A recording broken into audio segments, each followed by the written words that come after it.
Assalamu alaikum wa rahmatullahi wa barakatuh. It's just gone 8:35 Central African time. You are listening to Radio Islam International.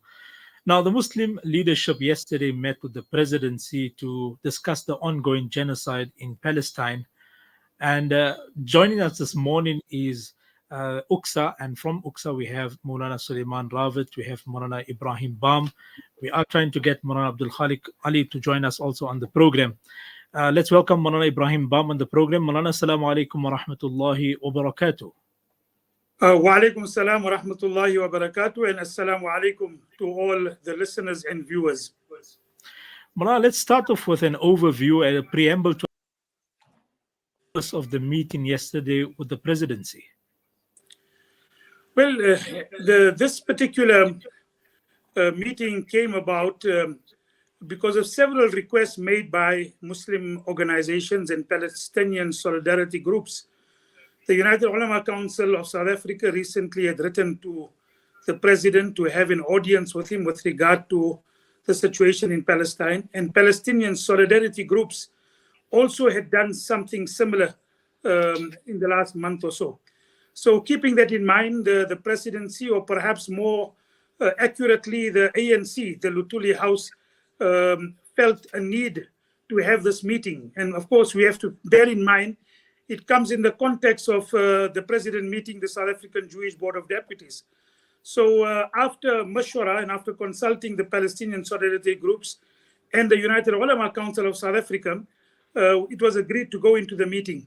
There were representatives from this Palestinian solidarity group, but part of their request was during the course of the meeting that they could not have a broader representation and another audience should be given to him, which the president had accepted. So that was in brief the background to this meeting. Maulana Suleiman Rawat, assalamu alaikum wa rahmatullahi wa barakatuh. Maulana, can we start off by asking you what were the key talking points of the discussion yesterday? Wa alaikum assalam wa rahmatullahi wa barakatuh. Maulana Habib Saab, my Ibrahim Bam Saab, to the listeners and the viewers. So just to follow on from what Maulana Bam Saab had said, the president was accompanied with the top leadership of the ANC. Four of the top six were in attendance. The deputy president, the secretary general, the deputy secretary general, as well as the treasurer general. There was also a number of members of the ANC's NEC, especially those who form part of the International Relations Committee. And on our end, there were a number of representatives from UXA, from the Palestine Solidarity Alliance, as well as from the South African Friends for Palestine. Now, UXA had prepared a written document which was handed to the president in terms of the key areas of focus and some of the questions and some of the demands that UXA wanted to put to the president.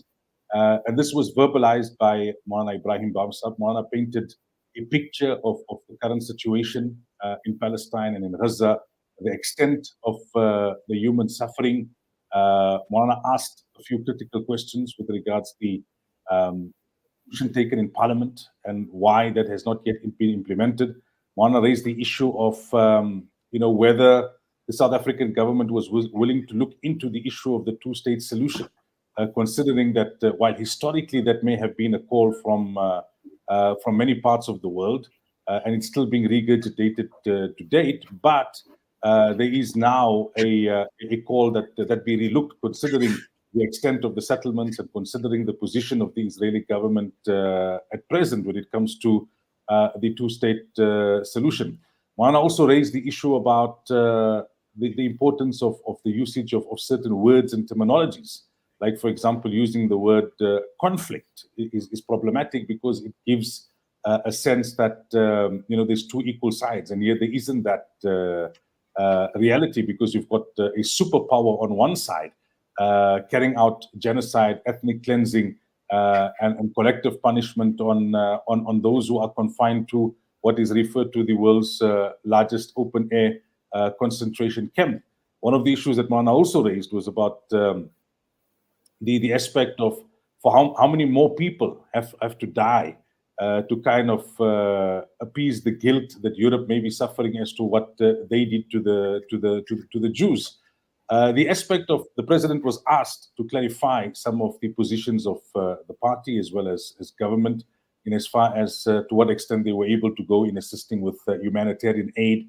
What were they doing in as far as the AU is concerned, SADC is concerned, how much of confidence they had in the ICC, although they had referred the matter to the ICC. The president was appraised that the South African Muslim community was very responsible and very clear in making a distinction between Zionism and Judaism. Zionism as a political ideology and Zionism as a faith, and that never has there been any advocation nor any condoning of targeting of people of the Jewish faith or the Jewish community, and that has not happened really from the Muslim community. Rather, whether it be in terms of boycott, it has been targeted at those individuals or entities that are supporting Zionism. And condemnation of Zionism does not equate to condemnation of people of the Jewish faith or Judaism. The president was also encouraged to meet with other groupings from the Jewish faith, like the South African Jews for Palestine, to get a different perspective from the Jewish community. So, in essence, those were some of the points raised. Obviously, thereafter, the president offered some responses. The Secretary General made some remarks before there were further questions. Now, Maulana Ibrahim Saab, looking at the involvement of the international community in this ongoing crisis and the genocide that's taking place, we know that the Palestinian situation is not a national one, but it's an international one, and it transcends all borders and boundaries when it comes to this matter. How do you see the role of the government in collaborating with the international partners to address the current issue? And were there discussions on fostering such collaboration during the meeting? Yes, this is together with what Maulana Suleiman Rawat had outlined. I just wanted to also add perhaps one or two things that we did, for example, compliment the government, the ANC, for the at least verbal stance with regard to what's happening in Palestine. And comparative to many other countries in the world where there is pressure put upon them from the Western nations, South Africa has been amongst those countries that have been outspoken. And especially the Minister of Foreign Affairs from Dirko, Naledi Pandor, has been very outspoken condemning Israel, and she has come under attack from the Western sources. And in fact, during the course of the discussion, the president also made mention that many leaders of African states have warned South Africa and said, people know what you people are doing, be ready for a backlash. So on one hand, we did compliment them, but we also at the same time also said that given the historical past and the similarities of what is happening in Israel, the apartheid Israel, compared to what happened in apartheid South Africa has a moral obligation. And together with what Maulana Suleiman Rawat mentioned, we also, for example, specifically asked for the foreign military assistance bill, that those people who are going to fight in the Israeli Defense Force, and not only coming into the Israeli Defense Force, but also publicizing it on social media. They must be taken to task according to the law of the land. We also spoke about the aspect of, as Maulana Suleiman had said, making the distinction that we as our leadership has always been responsible, and we have never advocated violence in South Africa. We also spoke about the fact that South Africa has a moral obligation.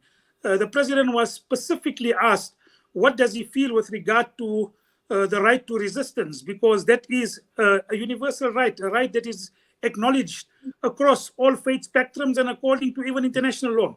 And he said that each and every person has a right to resistance. And in fact, he said that given our past, we cannot deny the right to resistance. So yes, we brought up these issues. We also asked him for an explanation that if the parliament has said that we must sever all diplomatic relations, how far has that gone? And the explanation that he gave, I'm not sure whether it is completely sufficient. He said, we are in the process. There is a difference between taking a resolution and putting it into and implementing it, because there are processes that needs to be done before that becomes a reality. And of course, this answer to your question very quickly is that we also spoke to him about the fact that South Africa needs to play a leading role that just as the way the international community got together to isolate apartheid South Africa needs to be in the forefront of creating a global and international coalition of comprehensively isolating Israel for their genocide, their oppression, and their apartheid. Mullah Abdul Khaliq Ali, Assalamu alaikum wa rahmatullahi wa barakatuh. You know, one of the focal points of the meeting was to address the concern of the genocide in Palestine. How confident are you that the government is prepared to take a firm stance against this? And were there any specific commitments or assurances that were sought during this discussion? Jazakumullah for the opportunity, and my apologies, Maulana Habib, for joining late. Let me give the surety to the viewers of Radio Islam and to everyone that will be tuning into this particular podcast that the position that our South African government has taken is a consistent position. When we listened to the president yesterday, he gave us a rundown on that particular position that the government has taken at all the international levels of engagement. And we admire that particular stance by the South African government. I mean, he has dubbed it as a genocide. He has, at the African Union summit, a special BRIC meeting was called, and wherein the South African government presented this particular position of the South African government as a genocide. The mere fact that the referral was made to the ICC, the International Criminal Court, for further action to be taken against the Zionist apartheid Israeli state. And likewise at the international level, at the United Nations level. So the statement has been made already. The position has been taken already. And that particular position, when the president addressed us yesterday, he also spoke about the consequences of that particular position. And the mere fact that South Africa has taken this strong stance, it is an admirable stance. It is in line for the well-being of Palestine and the future of Palestine to have this being recorded as a genocide. And obviously, it means that the South African government and as he said yesterday, some heads of state made references to this particular position and said what would be the consequences on South Africa, the fear that they have for our country. But the president is very, very firm to say this is our principal position. It is an irrevocable position. This particular position will stand, and therefore, as a solidarity, as ulama, we must be able to complement this strong position whilst the Western world is standing in defense, so-called defense of Israel, and they're standing against this particular genocide, and others are silent. Our government has taken strong to this particular principal position, a moral position, a position that hopefully, inshallah al-Aziz, will culminate into further mobilization of other countries to equally take this particular position to say, this is indeed a genocide.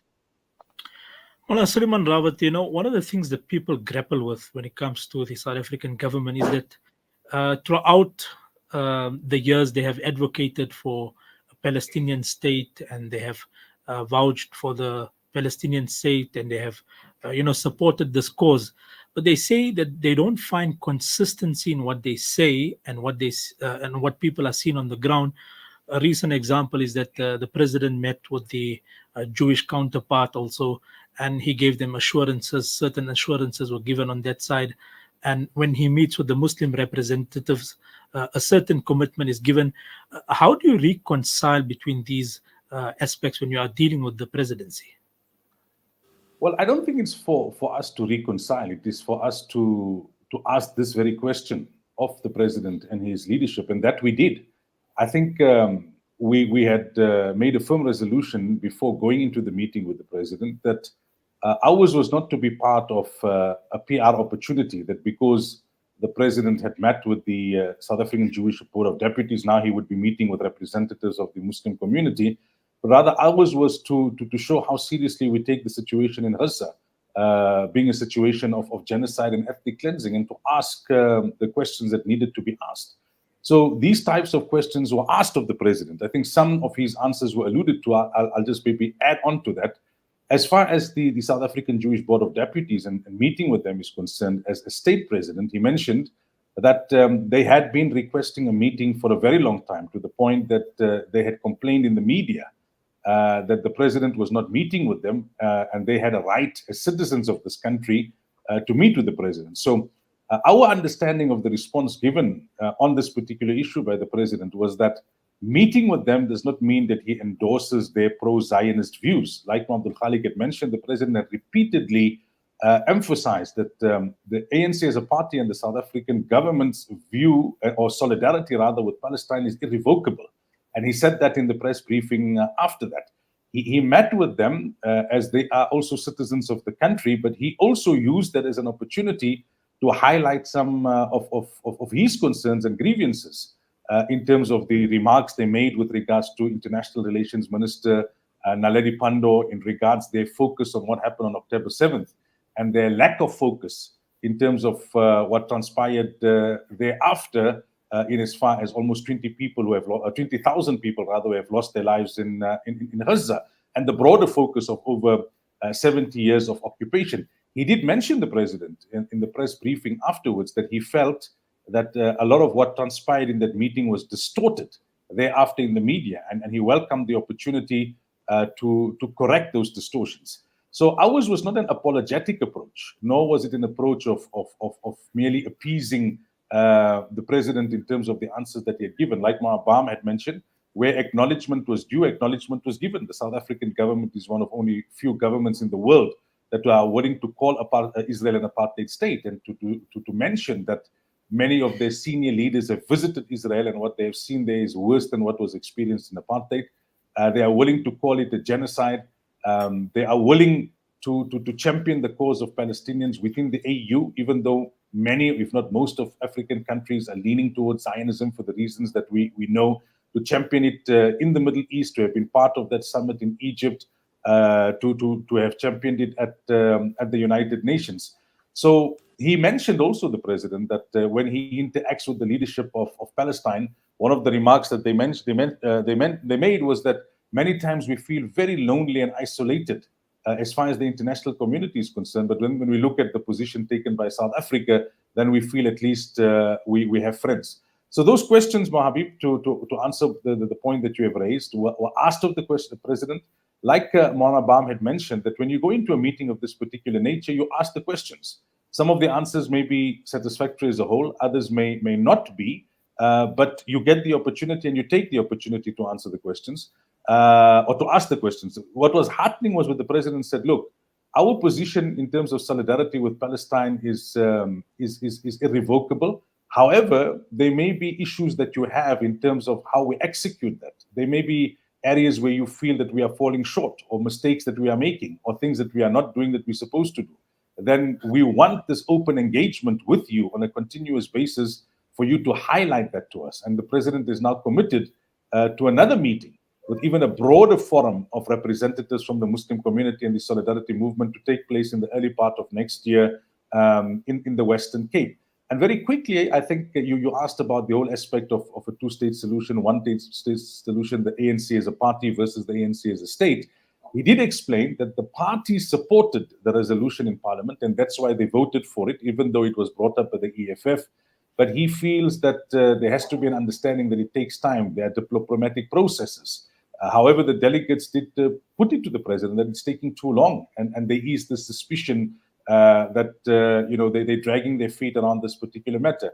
As far as the two-state versus one-state, Mahabam Sahib did tell him that whilst historically there has been a call for a two-state solution from various quarters, including those who have the concerns of Palestinians at heart, but increasingly now the sentiment is that the one-state solution is the route to go. And why don't we as South Africans lead in that regard, knowing that that is the solution that we opted for, the Rainbow Nation solution? He did explain that this is the policy of the party, the ANC as it stands, and it's the policy of the government, and it's the policy of many internationally. In order for that policy to change, it has to happen from the bottom up. The structures of the ANC would have to moot it. The ANC's policy would have to change, and government's policy would then subsequently change. But he did indicate that they're open to interaction and engagement in that regard, as far as their policy having to change. But for now, they would stick to what is the official policy. Well, I'm just looking at the time on Ibrahim Saab. One of the questions that people would ask, that we know that elections are at our doorstep literally, and campaigning is taking place. And one thing is concerning that this Palestinian issue must not become a political one through which they can further their own agenda and their cause as far as the political scene is concerned. How does one address this, Mulana? Well, very difficult. And you see, politicians are always going to look at elections and find wherever they can to bolster their votes. The president referred to that, and he said, we are not being opportunistic in supporting Palestine. Well, that was his statement, exact statement. And he said, we look upon it as a moral responsibility. How far they are true and how far they are sincere, Allah Ta'ala knows. I mean, that we can't say. But I suppose in many ways, this will become something that, I mean, even within our community, there has been a shift in focus. I mean, if we had to ask anyone before October 7th, there would have been widespread disgruntlement about what's happening on service delivery. Since then, I mean, let's face it, a lot of people have started looking at things and said, the opposition parties that we were thinking of considering to vote, they have made themselves clear on this issue, and we will find it very difficult to align with them.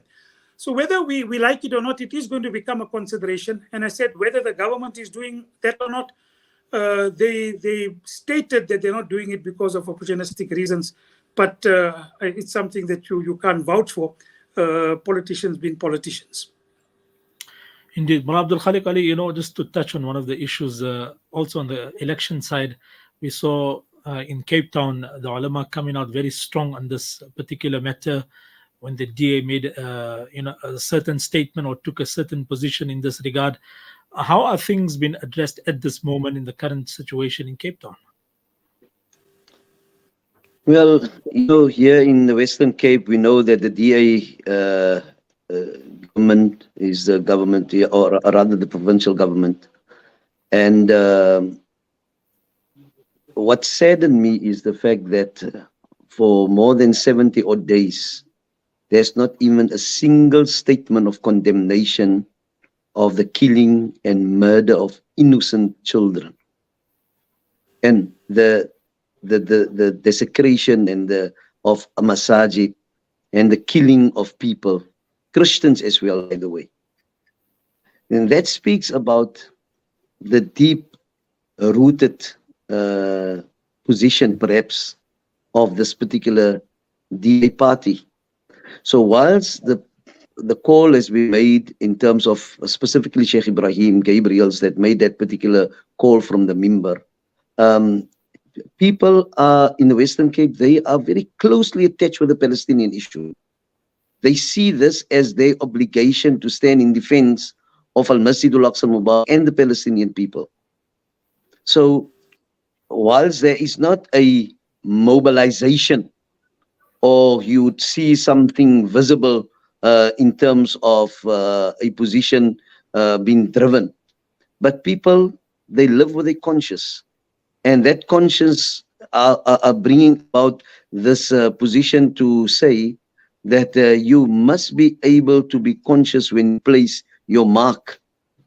And I am very certain the position that the DA has taken is going to have a bearing. And I hope so, because the reality of the situation is, can we imagine a party that governs, that does not condemn the serious human rights violations, and being also being perhaps supportive of the United States that stands in defense of Zionist Israel? For now, I mean, here in the Western Cape, people are not happy with the fact that there is no condemnation by the DA-led government here in the Western Cape.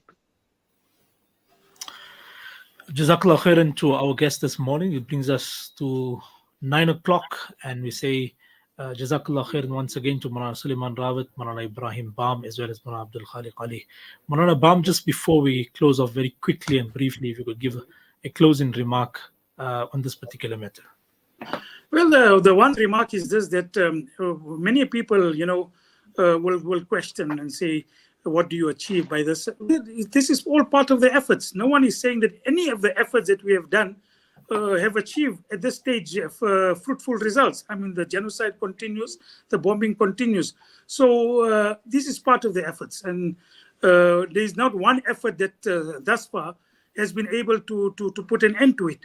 So we just have to continue the engagement. We have to continue the efforts. And this is part of the continuation. Just as we continue with the dua and we continue with our amal, we also continue with engagement. Jazakallah khairan. Assalamu alaikum wa rahmatullahi wa barakatuh. Alaikum Wa alaikum assalam wa rahmatullahi wa barakatuh.